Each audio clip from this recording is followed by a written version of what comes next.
India தாக்கும் போது ஒரே நேரத்தில் ஒரே இடத்தில் ஏராளமான பயங்கரவாதிகள் ஒட்டுமொத்தமாக சாவதை தவிர்க்க பெரிய பயங்கரவாத முகாம்களை சிறிய சிறிய முகாம்களாக மாற்றும் வியூகத்தை பாகிஸ்தான் கடைபிடிக்க தொடங்கியுள்ளது.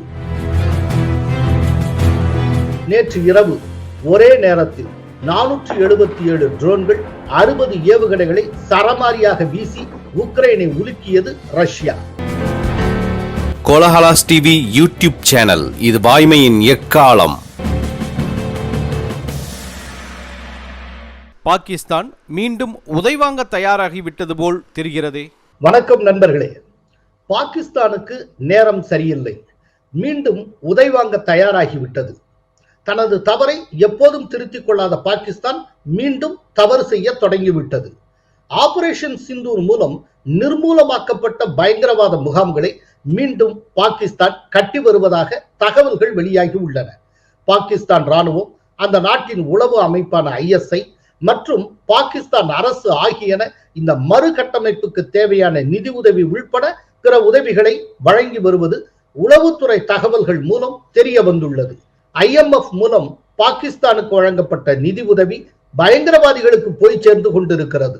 ஜம்மு காஷ்மீரின் பஹல்காமில் ஏப்ரல் 22ஆம் தேதி சுற்றுலா பயணிகள் மீது இஸ்லாமிய பயங்கரவாதிகள் நீங்கள் என்ன மதத்தை சார்ந்தவர்கள் என்று கேட்டு நடத்திய கொடூர தாக்குதலில் 26 இந்து ஆண்கள் கொல்லப்பட்டனர்.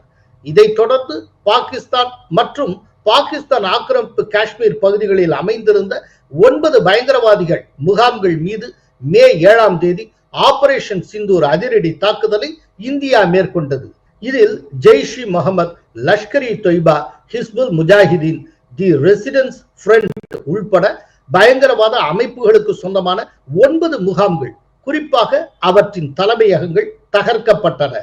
இந்த தாக்குதலை தொடர்ந்து இந்தியாவின் எல்லை பகுதிகள் மீது ஆளில்லா விமானங்கள், அதாவது ட்ரோன்கள் மற்றும் சிறிய ரக ஏவுகணைகளை வீசி பாகிஸ்தான் தாக்குதல் நடத்தியது.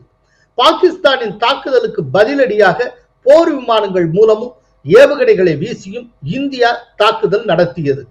இந்த தாக்குதலில் பாகிஸ்தானின் 8 முக்கிய விமானப்படை தளங்கள் கடுமையாக சேதமடைந்தன. இதைத் தொடர்ந்து பாகிஸ்தானின் director general of military operation கெஞ்சி கேட்டுக்கொண்டதன் அடிப்படையில் தற்காலிக போர் நிறுத்தத்துக்கு இந்தியா ஒப்புக்கொண்டது. அதனால் 4 நாட்கள் நீடித்த மோதலை தற்காலிகமாக ஒத்திவைத்தது இந்தியா. பயங்கரவாதத்துக்கு பாகிஸ்தான் மீண்டும் ஆதரவளித்தால் ஆபரேஷன் சிந்தூர் தொடரும் என்றும் மோடி அரசு எச்சரித்தது.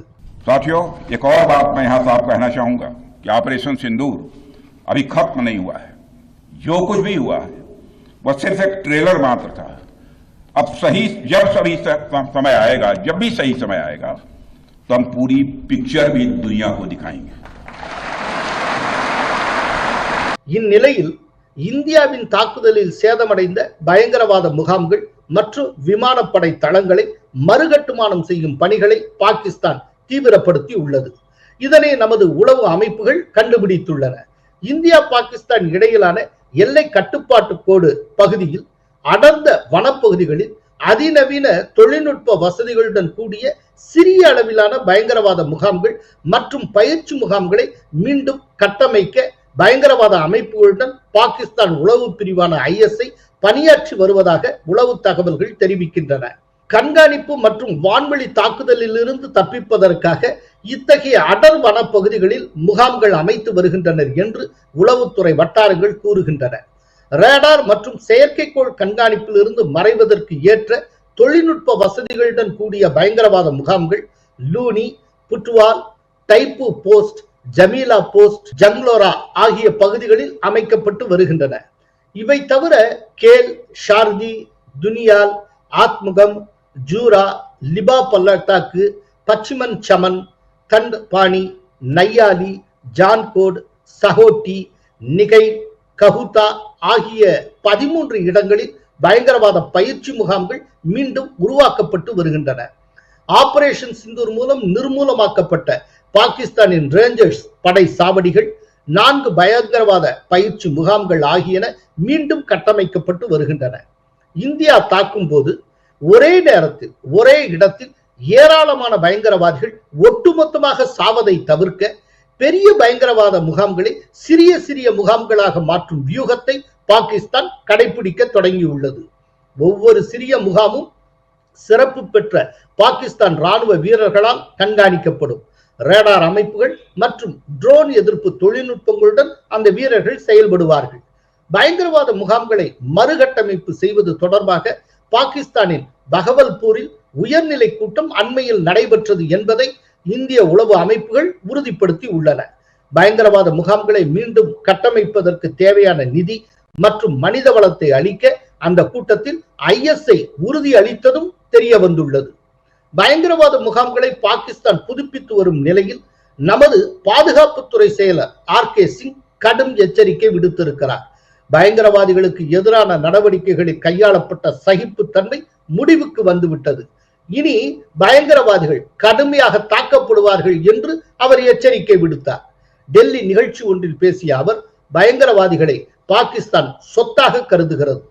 தாக்குதலில் கொல்லப்படும் பயங்கரவாதிகளுக்கு ராணுவமே இரங்கல் தெரிவிக்கிறது. இந்தியாவில் எல்லை தாண்டிய பயங்கரவாதத்தை தூண்டுவதே அந்த நாட்டின் திட்டமாக உள்ளது என்று குறிப்பிட்டார். அதே நிகழ்ச்சியில் பேசிய ஒருங்கிணைந்த பாதுகாப்பு படை தலைவர் ஏர் மார்ஷல் அசுதோஷ் தீக்ஷித் வெறும் 88 மணி நேரத்தில் பாகிஸ்தானுக்கு பலத்த சேதத்தை இந்திய ராணுவம் ஏற்படுத்தியது என்றும் எந்த ஒரு நாட்டு ராணுவமும் இத்தனை குறுகிய காலத்தில் இதனை சாதித்திருக்க முடியாது என்றும் தெரிவித்தார். இந்திய ராணுவ தளங்கள் பொதுமக்கள் வசிக்கும் இடங்களை குறிவைத்து பாகிஸ்தான் வான்வழி தாக்குதல் நடத்திய போது இந்தியா அதை துல்லியமாக தடுத்து நிறுத்தியது. இந்தியா கொடுத்த பதிலடியில் பாகிஸ்தானின் முக்கிய விமானப்படை தளங்களான நூர்கான், ரஹீம் யார்கான் ஆகியன அழிக்கப்பட்டன என்றார் அசுதோஷ் தீக்ஷித். இதற்கு மத்தியில் நேற்று முன்தினம் ஜூன் 28ஆம் தேதி பாகிஸ்தானில் நடந்த தற்கொலை மனித வெடிகுண்டு தாக்குதலில் 16 பாகிஸ்தான் ராணுவ வீரர்கள் கொல்லப்பட்டனர். 20க்கும் மேற்பட்டோர் காயமடைந்தனர். ஆப்கானிஸ்தானில் தலிபான்கள் 2021ஆம் ஆண்டு மீண்டும் ஆட்சிக்கு வந்தனர். அது முதல் தலிபான்களின் ஆதரவு பெற்ற தெரிக்கி தலிபான் என்கிற பாகிஸ்தான் தலிபான் என்கிற அமைப்பு பாகிஸ்தான் ராணுவத்தினரை தாக்கி வருகிறது. இந்நிலையில் நேற்று முன்தினம் ஆப்கானிஸ்தானை ஒட்டிய கைபர் பக்துன்வா மாகாணத்தின் வடக்கு வஜிரிஸ்தான் மாவட்டத்தில் ராணுவ வாகனங்கள் மீது வெடிப்பொருட்கள் நிரப்பப்பட்ட வாகனத்தை தற்கொலைப்படை தீவிரவாதி மோதினார். அதில் ராணுவ வீரர்கள் 16 பேர் கொல்லப்பட்டனர். மேலும் பொதுமக்கள், உள்ளூர் அரசாங்க அதிகாரிகள், காவல்துறை அதிகாரிகள் உள்பட 20க்கும் மேற்பட்டோர் காயமடைந்தனர்.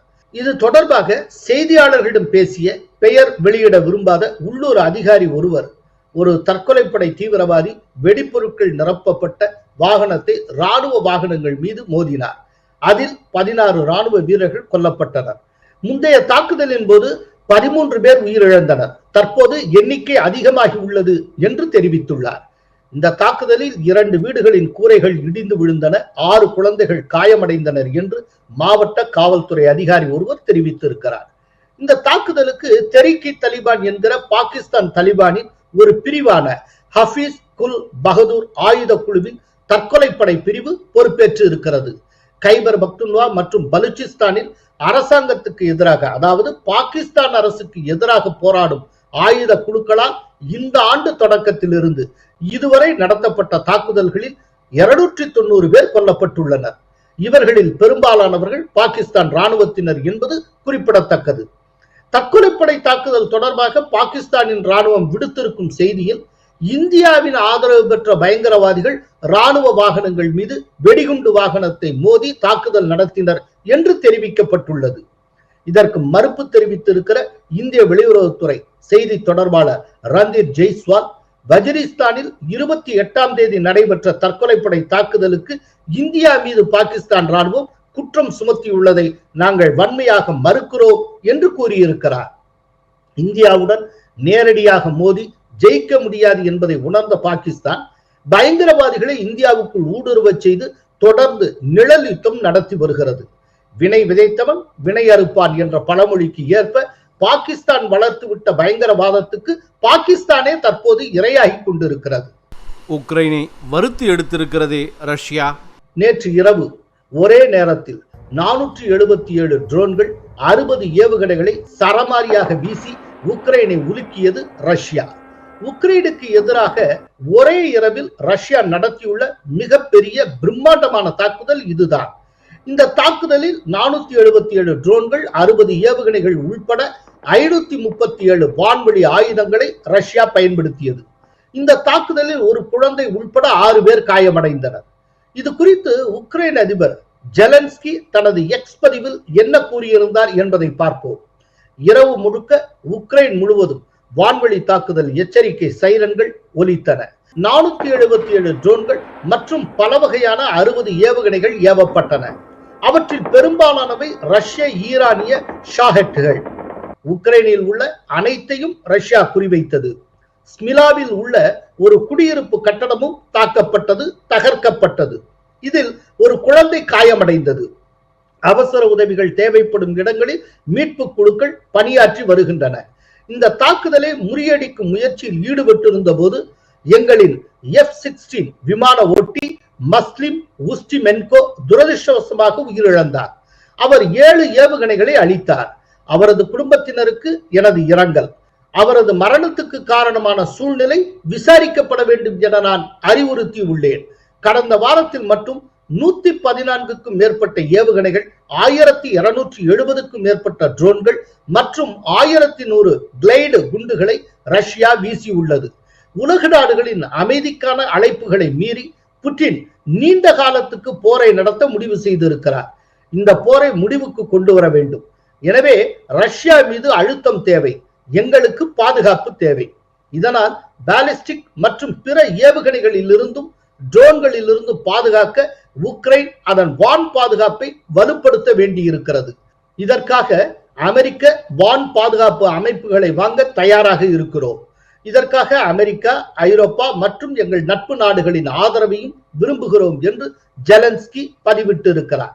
ஜெலன்ஸ்கி பதிவின் மூலம் ஒரு உண்மை தெரிய வந்திருக்கிறது. உக்ரைன் ஒரு F-16 போர் விமானத்தை இழந்திருப்பது உறுதியாகி இருக்கிறது.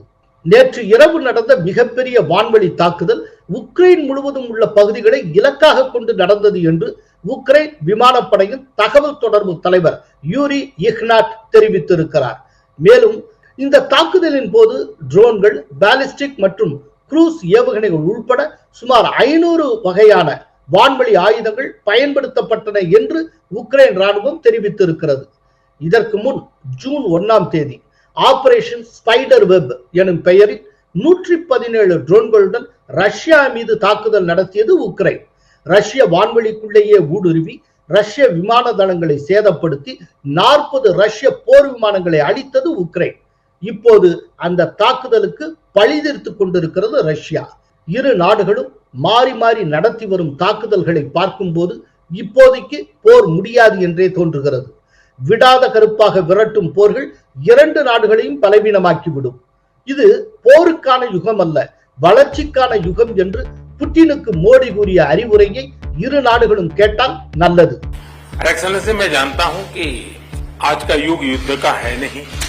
நன்றி, வணக்கம். கோலஹலாஸ் டிவி யூடியூப் சேனல், இது வாய்மையின் எக்காலம்.